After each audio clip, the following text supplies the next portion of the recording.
boa de Deus, a paz de Jesus para todos vocês. Nós queremos nessa noite ler no Evangelho de Mateus, capítulo 13, a parábola do semeador. E o título da mensagem, da reflexão desta noite é: que tipo de solo eu sou? Que tipo de solo eu sou? Parábola do semeador, capítulo 13 de Mateus. Boa noite, meu querido Signe jurista Eduardo Armada, bem-vindo, amigo. Diz assim a palavra de Jesus, Mateus capítulo 13, versículo 1. Naquele mesmo dia, saindo Jesus de casa, assentou-se à beira-mar, e grandes multidões se reuniam perto dele, de modo que entrou num barco e se assentou, e toda a multidão estava em pé na praia.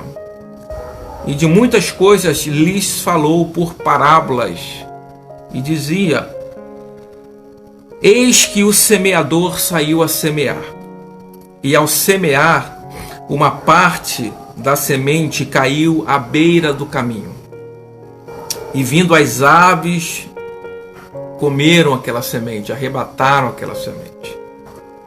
Outra parte da semente caiu no solo rochoso, pedregoso, onde a terra era pouca, onde a terra era superficial, e logo nasceu, logo frutificou aquela semente. Mas, visto não ter profundidade a terra, saindo porém o sol, secou, a semente se secou. Ela, quando começou a aparecer, o sol queimou porque ela não tinha raiz, e ela se secou. Uma outra parte das sementes caíram entre os espinhos, e os espinhos cresceram e sufocaram a semente. Outra, enfim, caiu em uma boa terra, deu fruto a 100, a 60 e a 30 por um. Quem tem ouvidos para ouvir, ouça. Então nós temos 4 tipos de solos aqui, em que a semente ela foi lançada, foi jogada. O primeiro solo é aquele em que a semente cai na beirada, cai nas laterais, cai nas extremidades, que é chamado aqui de beira do caminho.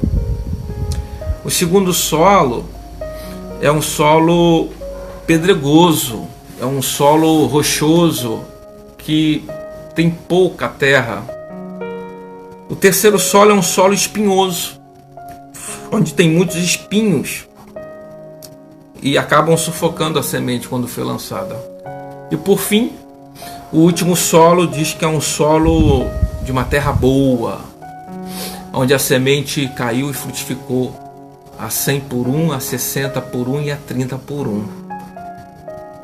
E aí os discípulos, ao ouvirem essa parábola, eles chegaram na intimidade para Jesus e perguntaram: Senhor, explica para a gente o sentido dessa parábola e por que o Senhor sempre fala por parábolas? Por que o Senhor usa ilustrações, usando elementos da natureza, usando elementos do reino animal, do reino vegetal, sempre para exemplificar verdades espirituais? E por que o Senhor usa e fala através de parábolas? O verso 10 do capítulo 13 de Mateus: então, aproximando-se os discípulos, lhe perguntaram: por que eles falam por parábolas? Por que o Senhor fala com um grande público através de parábolas? Aí Jesus respondeu: porque a vós outros, vocês que fazem parte da intimidade, vocês que fazem parte do meu convívio mais íntimo, a vocês é dado a conhecer os mistérios do reino dos céus. Mas aqueles não lhes é concedido, pois ao que tem se lhe dará e terá em abundância, mas ao que não tem, até o que tem lhe será tirado. Por isso lhe falo por parábolas, porque vendo não veem. Jesus está falando daquele povo, daquela galera, da grande multidão que ia ouvi-lo, mas ia ouvi-lo de mau grado. No meio da multidão estavam ali os religiosos, estavam os escribas, estavam os fariseus, estava essa galera toda da religião judaica.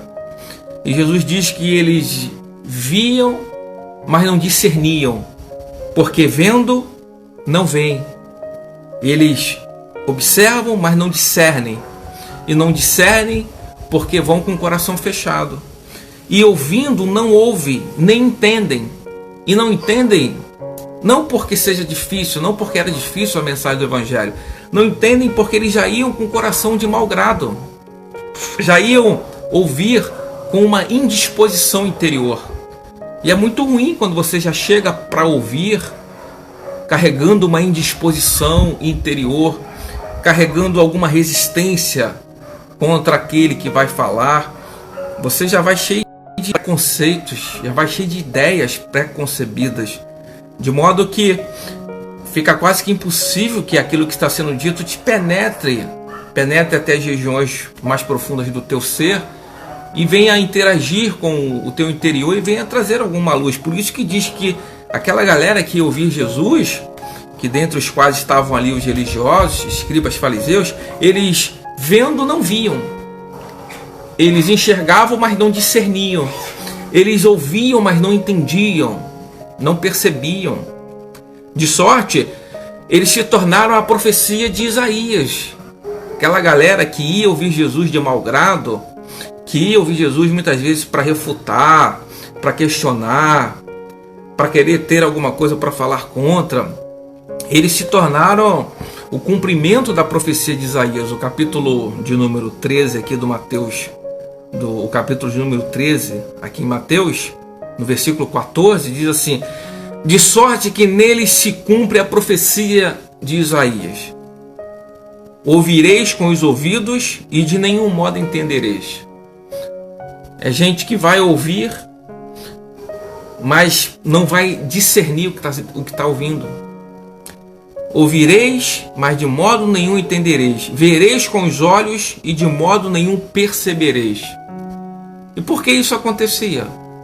Acontecia porque o coração deles estava endurecido. Verso 15: porque o coração deste povo está endurecido e de mau grado ouviram com os ouvidos e fecharam os olhos, para não suceder que vejam com os olhos, ouçam com os ouvidos, entendam com o coração e se convertam e sejam por mim curados. Porque o Evangelho para eles era um grande perigo.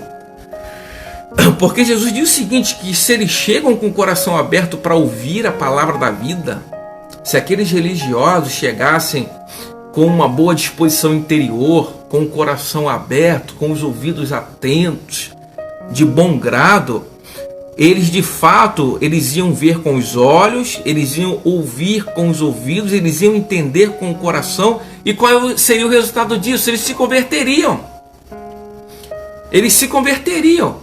E a conversão para essa gente religiosa significava uma desconstrução muito profunda e muito grande, porque o indivíduo vinha ali naquela ideia, naqueles dogmas, naqueles conceitos já pré-concebidos, e vem o Evangelho e vem desconstruindo uma série de coisas dentro do indivíduo, de modo que se entregar ao Evangelho, a palavra da vida, podia fazer deles novas pessoas. Eles teriam que adotar um novo olhar, um novo costume, deixar aquele estado judicioso, aquele estado que se entregava apenas à lei judaica, de modo que era extremamente perigoso.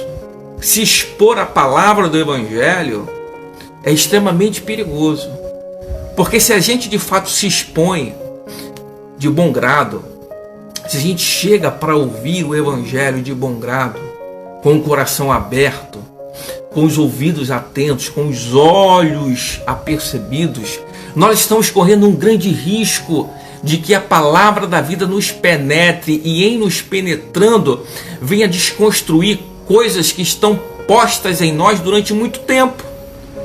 Dogmas que foram postos em nós, conceitos, preconceitos, ideias, ideologias, um monte de coisa que foram sendo construídas dentro de nós pela religião. E a exposição da palavra da vida do Evangelho, se a gente se entrega a ela, a gente está correndo esse grande risco de nos converter ao Evangelho simples e puro de Jesus. Por isso, os religiosos, eles iam cheios de reservas ouvir Jesus. Eles iam cheios de blindagens. Eles iam cheios de cuidado, cheios de proteção.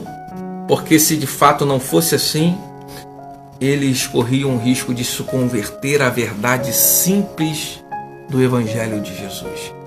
Por isso é que era extremamente preocupante. Os religiosos ficavam preocupados, porque eles diziam, estão todos indo após ele.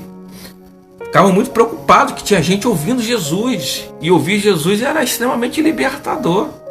Ouvir Jesus significava a desconstrução de muitos ensinamentos que eles haviam implantado e instalado no coração daquele povo, carregando todo aquele costume judaico de leis e de coisas que estavam obsoletas e ultrapassadas. E Jesus veio trazendo esse vinho novo, essa nova revelação, a boa nova, a nova aliança em Jesus. Era extremamente preocupante para aqueles indivíduos.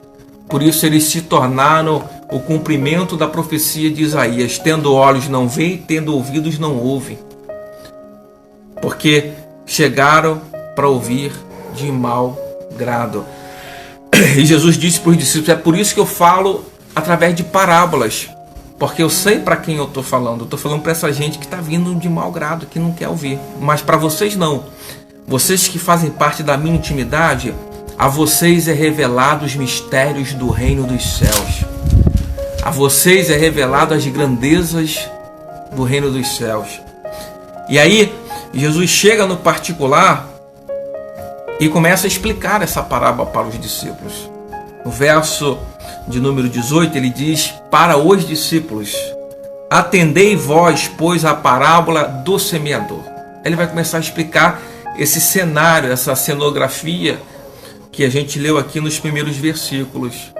Aí ele diz assim: todos os que ouvem a palavra do reino e não a compreendem, vem o maligno e arrebata o que lhes foi semeado no coração.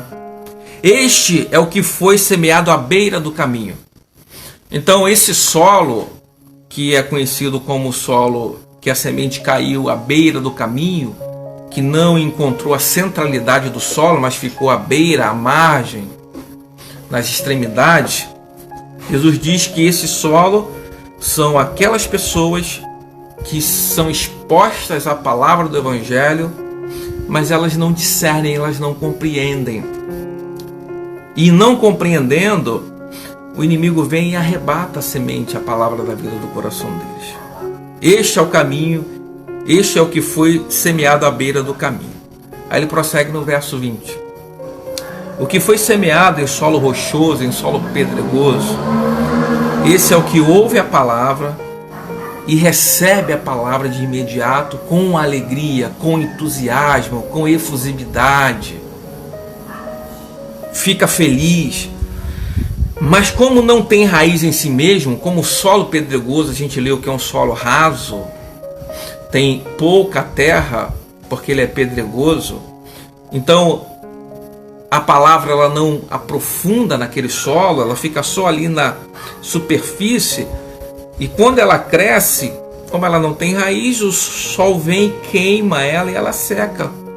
Então o solo rochoso é esse, é o indivíduo que ouve a palavra, recebe com muita alegria, mas como não tem raiz em si mesmo, sendo antes de pouca duração, e lhe chegando a angústia ou a perseguição por causa da palavra, esse logo se escandaliza. Esse vai embora, esse não tem raiz. Então ele está explicando aqui o segundo solo, o solo pedregoso e o solo em que a semente caiu à beira do caminho. Ele vai explicar o terceiro solo aqui, o verso 22. O que foi semeado entre os espinhos é o que ouve a palavra, porém os cuidados do mundo, a fascinação das riquezas, sufocam a palavra da vida e essa semente fica infrutífera. A semente é sufocada por outras coisas. É o solo onde os espinhos crescem e sufocam a palavra da vida. Ele finaliza dizendo o seguinte: mas o que foi semeado em boa terra é o que ouve a palavra e a compreende e a discerne a palavra. Este frutifica e produz a 100, a 60 e a 30 por 1. Que tipo de solo nós somos? A palavra da vida, a palavra do Evangelho tem sido semeada em nós. Nós temos sido expostos à palavra da vida. E que tipo de solo a gente é? Como que essa palavra, essa semente tem reagido na nossa vida, no nosso interior, no nosso coração, na nossa consciência, na nossa vida? Que tipo de solo a gente é? Primeira coisa que a gente tem que enfrentar nessa parábola é a problemática de saber qual é a causa da ineficiência da semente em determinados solos. A parábola nos dá conta que só em um solo ela frutificou. Só em um solo. Nos outros a semente teve extrema dificuldade de frutificar.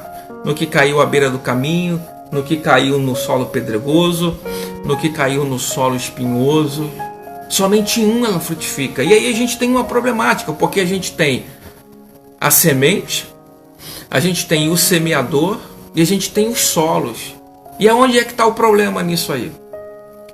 Qual é a fonte determinante da ineficiência da semente produzir, frutificar? O problema está na semente, o problema está no semeador ou o problema está no solo que recebe a semente? Essa é a primeira problemática que a gente tem que enfrentar aqui nessa parábola. E a gente começando pela semente, que é a palavra da vida, que é a palavra do Evangelho. A palavra do Senhor é perfeita. A lei do Senhor é perfeita e refrigera a alma. Não há erro, não há engano na palavra. A semente foi a mesma plantada em todos os solos, significando dizer que se em um solo ela frutificou a 100, a 60 e a 30 por 1, e ela não frutificou em outro, o problema foi a diferença dos solos, porque a natureza da semente foi a mesma lançada em um solo e em outro. A mesma semente que foi lançada no solo pedregoso, no solo espinhoso, no solo à beira do caminho e na boa terra, foi a mesma semente. Então a semente nunca será o problema, porque a semente é a mesma, carrega a mesma qualidade, carrega a mesma eficiência, carrega a mesma natureza. A semente é a palavra viva, é o Evangelho de Jesus, é a boa nova de Jesus, é a palavra perfeita, inerrante, extraordinária, maravilhosa do Senhor Jesus.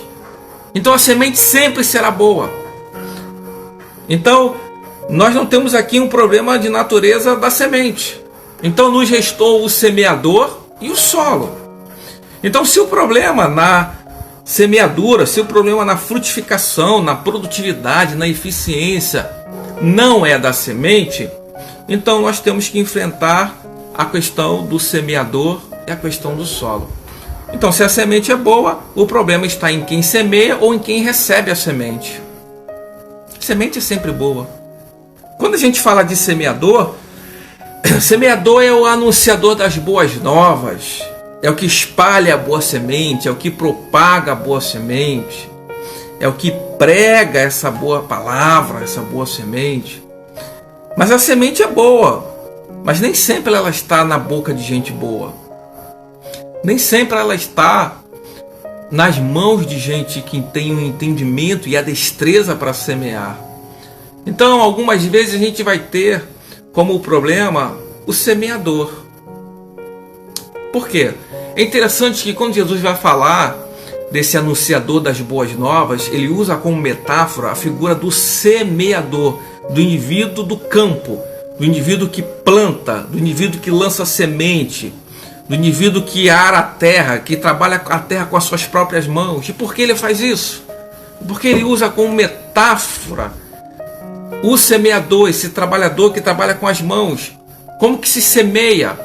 Você semeia com as mãos, é trabalho com as mãos, é trabalho manual, é trabalho artesanal. Ninguém semeia com a boca, se semeia com as mãos. A semente se carrega nas mãos e com as mãos lança-se a semente.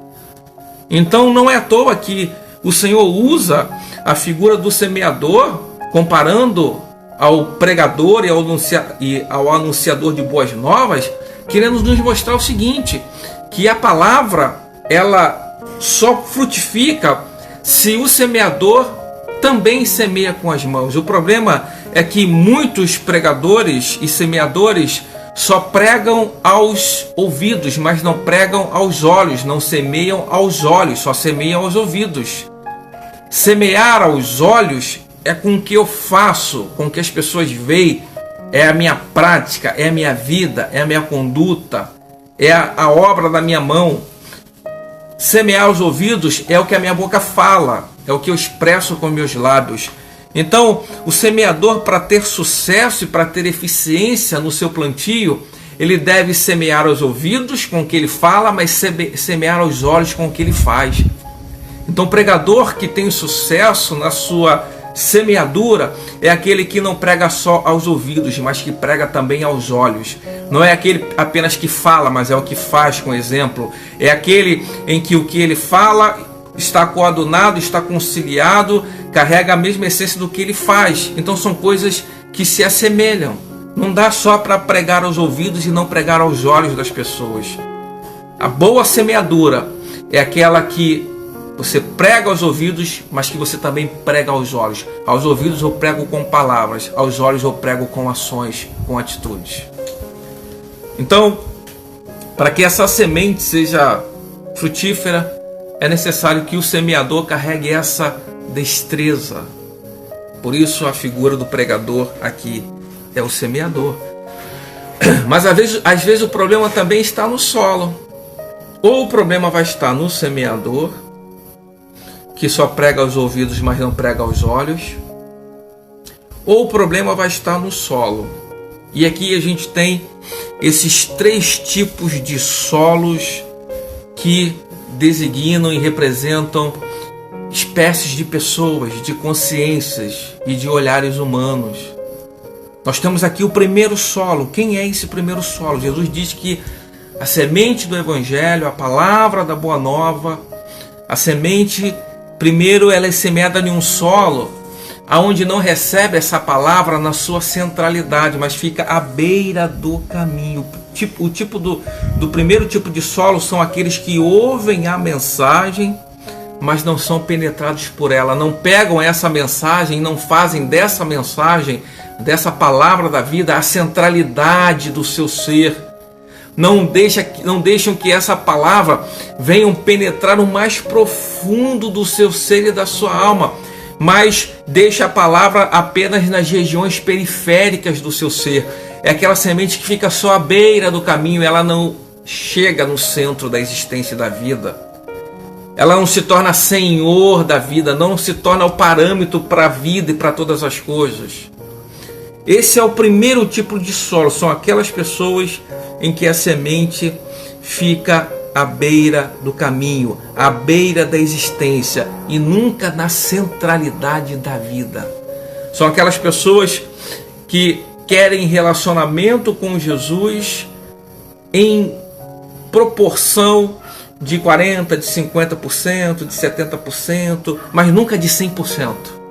São aqueles indivíduos que vão deixando a palavra da vida, a palavra do Evangelho apenas nas periferias do seu ser, da sua existência, mas não pega essa palavra e deixa essa palavra penetrar as regiões mais profundas do seu ser, deixando com que essa palavra assuma a centralidade da sua vida e a direção da sua vida e da sua existência. Então são essas pessoas que gostam, que querem, mas nem tanto. Elas querem até um determinado nível. Elas querem até uma determinada direção, mas elas não querem se entregar 100%, não querem ser expostas 100% à palavra da verdade. E por que não querem? Porque existem desconstruções a serem feitas. Se a gente pega a palavra do Evangelho e deixa essa palavra nos penetrar, e deixa essa palavra invadir o nosso ser, a nossa consciência, a nossa mente, deixando ela visitar as regiões mais profundas do nosso ser, vai acontecer uma desconstrução profunda. E muitas vezes acontece aquilo que Jesus falou.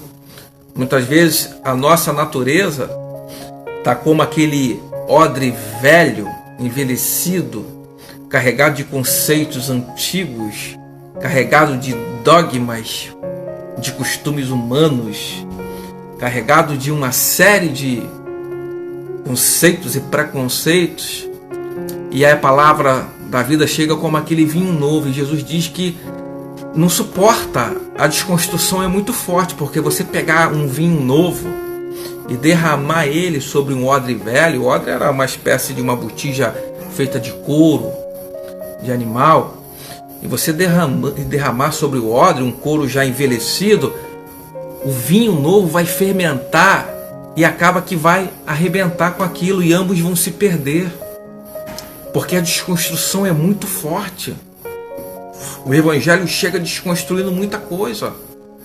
O Evangelho chega subvertendo ordens, subvertendo lógicas, pegando quem supostamente está em cima, vai botando embaixo, pegando quem supostamente está embaixo, vai botando em cima, pegando quem pensa que é, ele põe para baixo, e quem pensa que não é e que não quer se sentir como alguém que seja, ele coloca para cima. O Evangelho vai provocando essas desconstruções, vai dizendo que aquele que ama mais a Deus necessariamente não é o religioso, mas sim aquele que carrega maior consciência de perdão de pecados, porque foi isso que ele disse para o fariseu Simão: Simão, entrei na tua casa, tu não me beijou, tu não me deu, tu me saudou com ósculos santos, você não me ungiu com óleo sobre a minha cabeça, mas essa mulher pecadora aqui de caráter duvidoso, desde que eu cheguei aqui, ela não para de lavar os meus pés com as suas lágrimas, de enxugar os meus pés com os seus cabelos, de beijar os meus pés. E sabe por que ela faz isso, Simão? Porque ela tem consciência do tamanho do perdão dela, porque a quem muito se perdoou, muito amor. Então o Evangelho vai desconstruindo que quem ama mais a Deus não é o religioso, que tem uma aparência de religioso, que se veste como religioso, que fala como religioso, que tem todo um estereótipo de religioso. Não é necessariamente esse que ama mais a Deus. Quem ama mais a Deus é quem tem consciência profunda de quanto lhe foi perdoado. Tem consciência profunda da graça de Deus, do perdão de Deus, do favor imerecido de Deus. E por aí vai a desconstrução do Evangelho. Então isso é como um vinho novo, que se você se deixar penetrar por isso, muitas coisas serão desconstruídas dentro de você. Coisas que foram postas na sua mente como ensinamento e como dogma e como verdade absoluta e inexorável, o Evangelho chega desconstruindo tudo. Então por isso, para algumas pessoas, é mais cauteloso deixar essa palavra da vida à margem, à beira do caminho, porque se você se entregar a ela, se você disser: Senhor, me penetra com o Evangelho, a desconstrução é profunda. Primeiro o Evangelho desconstrói para depois ele erguer algo sustentável dentro de nós. Mas primeiro ele vem desconstruindo olhares, pensamentos, conceitos e preconceitos.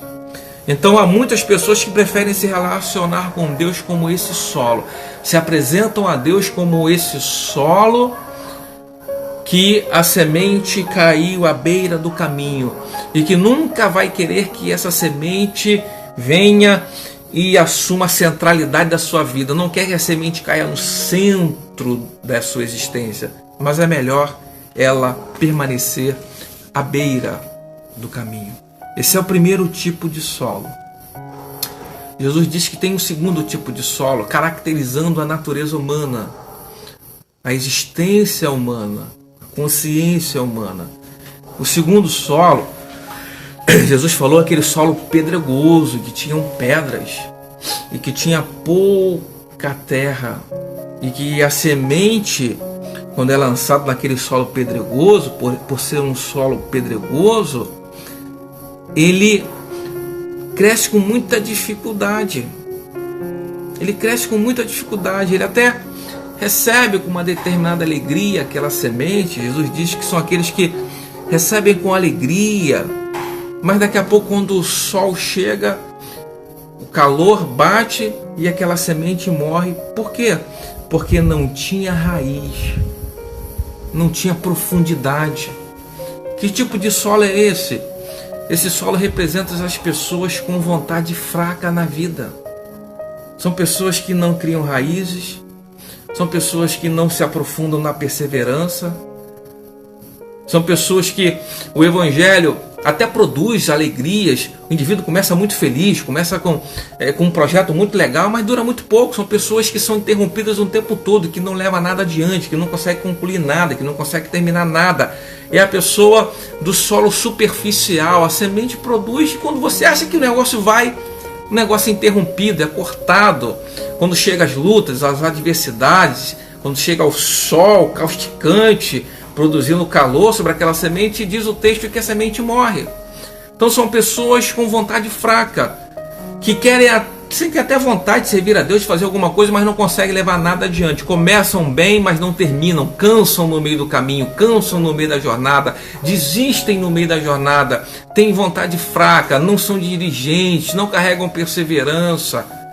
E quando isso acontece na dimensão do Evangelho, quando pessoas recebem o Evangelho nessa dimensão, de não reter com perseverança, de não deixar que o Evangelho produza raízes profundas no ser e no coração, isso também vai se desenvolver em toda a dimensão da vida. Vai ser aquela pessoa que no amor é uma pessoa com uma disposição fraca, nos relacionamentos, em toda a dimensão da vida, a pessoa vai carregar essa marca de interrompimento, que tudo que se inicia não consegue ser duradouro, que tudo que se inicia tem interrompimento precoce, que tudo que se inicia não chega ao término, não chega a um fim, vai sempre parando no meio do caminho, vai sempre terminando no meio do caminho, nunca se torna uma árvore frondosa. A semente começa a crescer, daqui a pouco ela morre, daqui a pouco ela perece, porque não tem profundidade, não tem raiz, a areia é pouca e a terra é muito pedregosa. Então que tipo de solo é esse segundo solo? São essas pessoas que fizeram da existência uma existência que carrega uma disposição, uma vontade fraca. Você conhece gente assim, que tudo que começa com uma animação danada.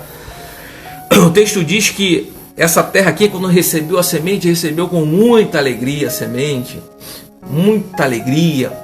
Mas daqui a pouco, quando chegou a primeira dificuldade, o sol bateu sobre a semente, como não tinha raiz, ela secou. Você conhece gente assim, que às vezes começa algum projeto na vida, começa com extrema alegria, com entusiasmo, com efusividade, e tem projetos, e tem isso, tem aquilo. Daqui a pouco a pessoa chega para você e diz, não, aquilo não vai dar certo, desistir, não conclui nada, não termina nada, não chega ao final de uma jornada, não chega ao final de uma coisa que começou. É gente sem raiz na existência, é gente que não criou raiz na sua própria existência. São pessoas que carregam uma vontade fraca. Esse é o segundo solo. A pessoa às vezes tem até vontade de deixar que o Evangelho crie raízes profundas, mas não resiste às adversidades, não resiste às lutas, não resiste aos intempéries da vida. E logo, logo, aquela boa semente vai morrendo dentro dela. E daqui a pouco, aquela pessoa que você encontrou com efusividade, com alegria, aí você encontra totalmente desmotivada, desanimada, e você pergunta, você estava tão alegre com esse projeto, você estava tão feliz com esse projeto. Desanimei. Pessoas que carregam uma vontade fraca na existência. Existe ainda um terceiro solo, que Jesus exemplifica como aquele solo que é carregado de espinhos, que quando a semente é lançada, os espinhos sufocam. Jesus diz que esse solo,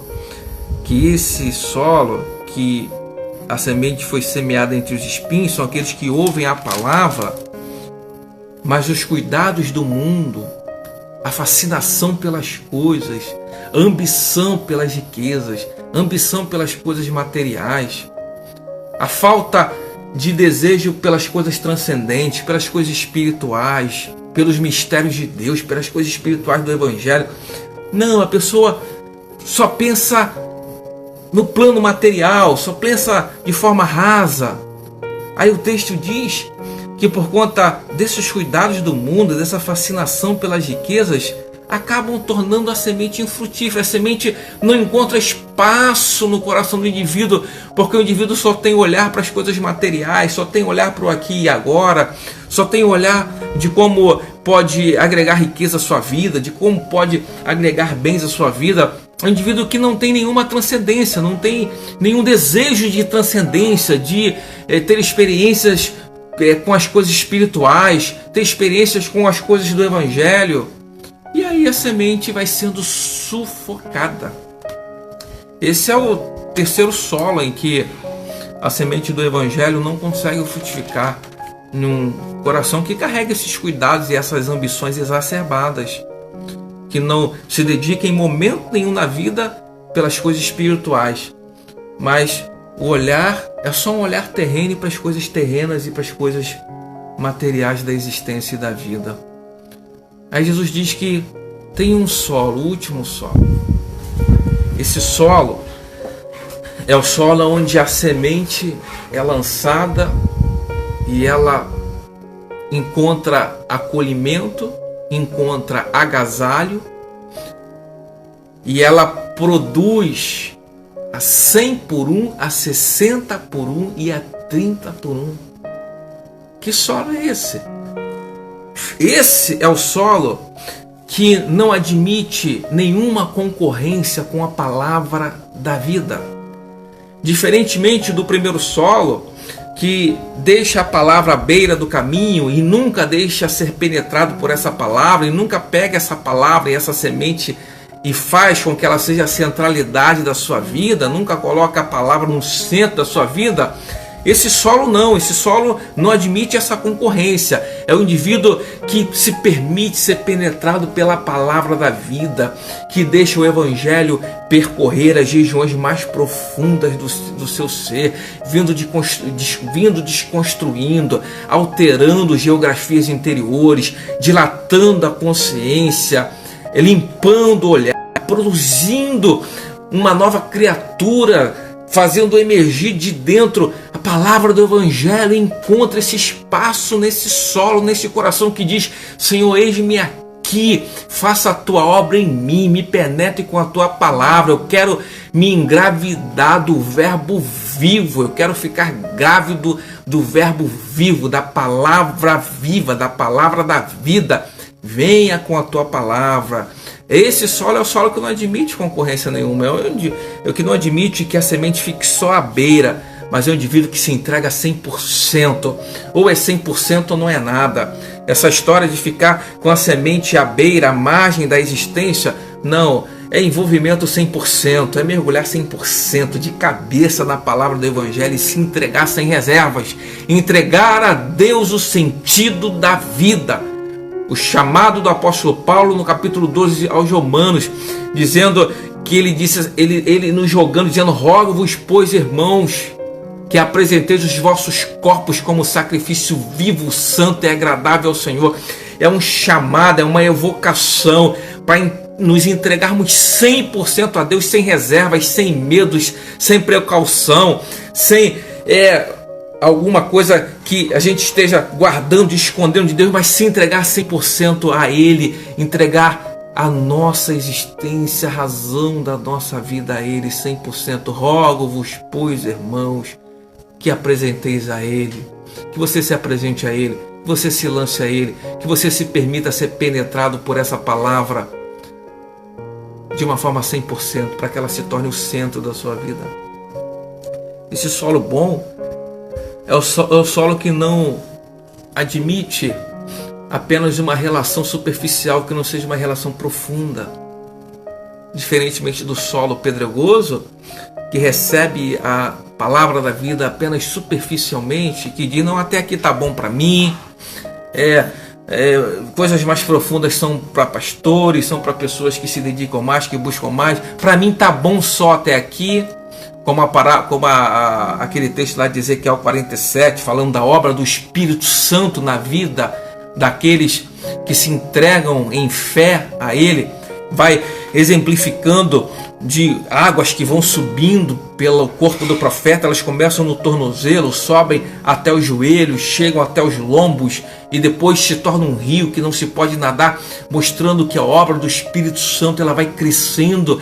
E a intenção do Espírito de Deus e da palavra do Evangelho é nos imergir em águas mais profundas, em mistérios mais profundos, e trazer consciências maiores acerca da revelação da palavra em nós, Então esse solo bom é aquele solo que não admite uma relação superficial, onde há pouca terra, onde há um solo pedregoso, onde a raiz não é muito mais profunda, mas é alguém que quer ser penetrado até o âmago do seu ser pela palavra da vida, que quer relações profundas e comprometidas com a palavra da vida e do Evangelho, e não admite concorrência.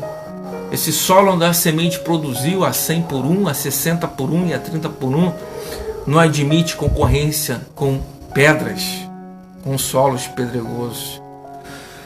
Esse solo produtivo, diferentemente do terceiro solo, em que havia ali concorrendo com a semente da vida, os espinhos que estavam sufocando, pressionando, impedindo da semente produzir o seu fruto, porque os espinhos cresciam e sufocavam.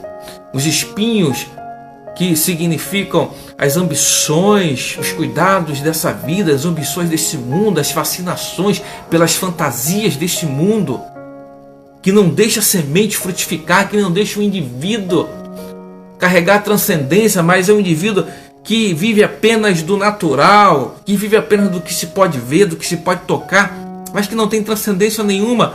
Esse solo bom decide que não quer que seja assim, não quer que absolutamente nada concorra com a palavra da vida, decide buscar ao Senhor e o seu reino em primeiro lugar, e sabe que todas as demais coisas serão acrescentadas, que o Senhor é o nosso Pai Celeste que cuida de pardais, que veste lírios do campo e também cuida da gente. Mas a primazia na nossa vida são as coisas espirituais, é o reino de Deus, é a palavra da vida, é o Senhor Jesus que tem a primazia. E não permite que os espinhos venham sufocar e concorrer com a frutificação dessa palavra e dessa semente da vida. E por isso, o texto diz que quando a semente cai nesse solo, verso 23 do capítulo 14 aqui de Mateus, diz que: mas foi o que semeou em boa terra, que ouve a palavra e compreende, discerne a palavra do Evangelho, compreende a palavra, o olhar foi limpo, a consciência dilatou, o coração agasalhou a palavra.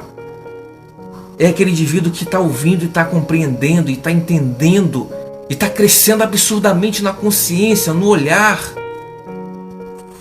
É esse que frutifica. Frutifica a 100, 60 e a 30 por 1. Louvado a Deus. Que a palavra da vida nessa noite encontre em nós esse solo fértil. Que todos nós estejamos nessa noite entendendo e discernindo a palavra do Evangelho. Que todos nós estejamos discernindo a palavra da vida, para que de fato essa palavra não se perca em nós, mas ela frutifique o fruto do Espírito em nós. Agora a grande pergunta é: que tipo de solo eu sou? Que tipo de solo eu me exponho à palavra da verdade? Que tipo de solo eu apresento ao semeador para que essa semente seja lançada? Quando a gente olha para a nossa existência hoje, quais são as coisas que estão concorrendo com a palavra da vida? Por que a gente não está frutificando? Por que a palavra não frutifica em nós? Por que a palavra da vida não está criando raízes em nós? Por que nós não estamos sendo penetrados por essa palavra da vida? Por que as coisas não estão mudando? Porque uma vez penetrado por essa palavra, ninguém permanece igual, intacto. A palavra da vida nos muda e nos muda de verdade. Quais são as coisas que estão concorrendo com essa semente que é lançada? Será que existem pedregulhos? Será que existem pedras? Será que existem espinhos que estão tentando sufocar essa palavra, essa semente? O porquê dessa semente não frutificar? A minha oração é que todos nós ganhamos essa consciência e decidamos todos nós a nos entregar ao semeador da vida como esse solo que não admite que nada venha a concorrer, como esse solo que diz: Senhor, eis-me aqui, me penetre com a palavra da vida, me penetre com a palavra do Evangelho e desconstrua o que tem que desconstruir e levante e erga aquilo que tem que ser erguido dentro de mim. Que a gente possa se entregar como esse solo nessa noite. Esse solo onde a palavra não se perde, onde Satanás não arrebata, como diz, da semente que caiu à beira do caminho. É gente que nunca assume uma posição de centralidade do Evangelho, que nunca se entrega 100%. A palavra não faz efeito porque vem o Satanás e rouba a semente, leva a semente. Mas que a gente possa se entregar de fato, para que essa semente não se perca, para que Satanás não a leve, para que os espinhos não a sufoquem, para que os pedregulhos não a tornem produtiva, mas que nós nos entreguemos como um solo produtivo para a semente do Evangelho. Essa palavra simples e pura que eu queria deixar para vocês nessa noite, falando sobre mais essa parábola da graça de Jesus.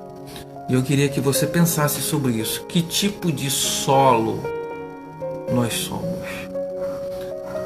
Que tipo de solo a semente do Evangelho tem sido plantada em nós? Qual é a resposta que a gente tem dado a essa semente? Qual é a resposta que a nossa existência tem dado a essa boa semente do Evangelho? Vamos orar. Senhor Jesus, eu quero de fato te pedir que a tua palavra nessa noite produza efeitos poderosos, verdadeiros e práticos na nossa vida.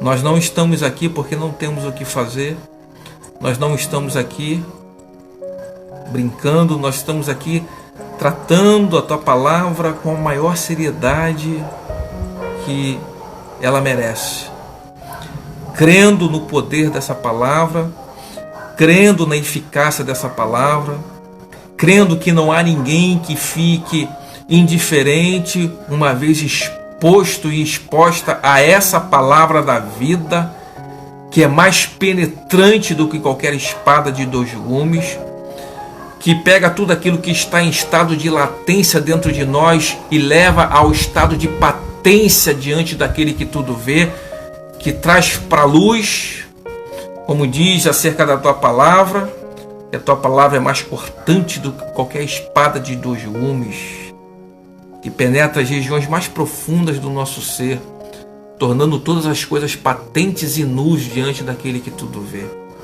Senhor, eu te peço que consciências sejam dilatadas, sejam firmadas na tua palavra, sejam alteradas pelo bem do Evangelho. Pai, em nome de Jesus, que o nosso olhar seja limpo pela palavra do Evangelho e que a gente possa de fato decidir a ser esse solo frutífero, onde a tua palavra tem a centralidade, onde não há concorrências, não há pedras, não há espinhos, onde não há absolutamente nada que a gente permita que venha concorrer com a semente do Evangelho, que é a tua palavra. Assim eu te peço a tua bênção para cada um, que cada um de nós tenhamos o desejo de nos entregar 100%, que não haja ninguém que esteja aqui conosco querendo adotar essa filosofia existencial de deixar a semente à beira do caminho, de não ter tanto envolvimento, de não querer ser penetrado por essa palavra, com medo de desconstruções, mas que cada um de nós carregue a ousadia e a coragem de nos entregar a palavra da vida. É o que eu te peço nessa noite, abençoando a vida dos meus irmãos, em nome de Jesus. Amém. Amém, meus queridos. Glória a Deus. Deus abençoe a todos vocês. Se o Senhor permitir, amanhã a gente chega aqui de novo para a gente refletir um pouco mais sobre o Evangelho, crescer um pouco mais na palavra do Evangelho, da graça de Jesus, dilatando a nossa consciência, limpando o nosso olhar, fortalecendo o nosso espírito e nos enchendo de esperança. Tá, queridos? Deus abençoe a todos vocês, é o que eu desejo, em nome de Jesus. Fiquem com Deus e uma boa noite para todos.